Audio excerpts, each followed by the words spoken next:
ഹരിപ്രസാദ് ഒരുപാട് രാത്രി ഉറക്കമൊഴിച്ചിരുന്ന് പഠിച്ച് ജോലി നേടിയത് തന്നെയാണ്. ഒരുപാട് കഷ്ടപ്പെട്ടിട്ടുണ്ട്.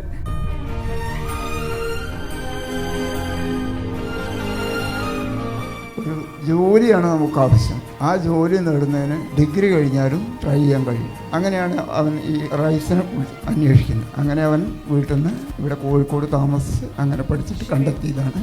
ഹരിപ്രസാദ് ഒരുപാട് രാത്രി ഉറക്കമൊഴിച്ചിരുന്ന് പഠിച്ച് ജോലി നേടിയത് തന്നെയാണ്. ഒരുപാട് കഷ്ടപ്പെട്ടിട്ടുണ്ട്. അമ്മ എന്ന നിലയിൽ എന്ത് തോന്നുന്നു? നല്ല അഭിമാനം തോന്നുന്നു. അത്രയും പ്രൗഡാണ് ഈ മൊമെന്റിൽ എനിക്ക് കിട്ടിയത്. കാരണം ഞാൻ ഇപ്പോൾ തുടങ്ങിയിട്ട് 2 കൊല്ലമായി. PG ആണെങ്കിൽ കുറേ എക്സാംസ് എഴുതി, കുറേ ഫെയിലിയർ ഉണ്ടാവും, കുറേ എക്സാമിൻ്റെ സമയത്ത് ഹെൽത്ത് ഇഷ്യൂസ് വരും. അപ്പോൾ അതിനൊക്കെ മറികടന്നാണ് ഇപ്പോഴത്തെ ഈ ജേണിയിൽ എനിക്കിത് സക്സസ് ചെയ്യാൻ പറ്റിയത്. ഞാനിപ്പോൾ ചെല്ലുന്നത് ഒരു പഴയ ഫിലിം ക്യാമറയിൽ ചെന്ന് പതിയാൻ പോകുന്ന ഒരു ചിത്രത്തിലേക്കല്ല. കഴിഞ്ഞ ഒരുപാട് നാളുകളായി ഞാൻ കാണുന്ന എൻ്റെ സ്വപ്നത്തിലേക്കാണ്. എൻ്റെ കുടുംബം, എൻ്റെ സ്വപ്നം, എൻ്റെ സ്വർഗരാജ്യം.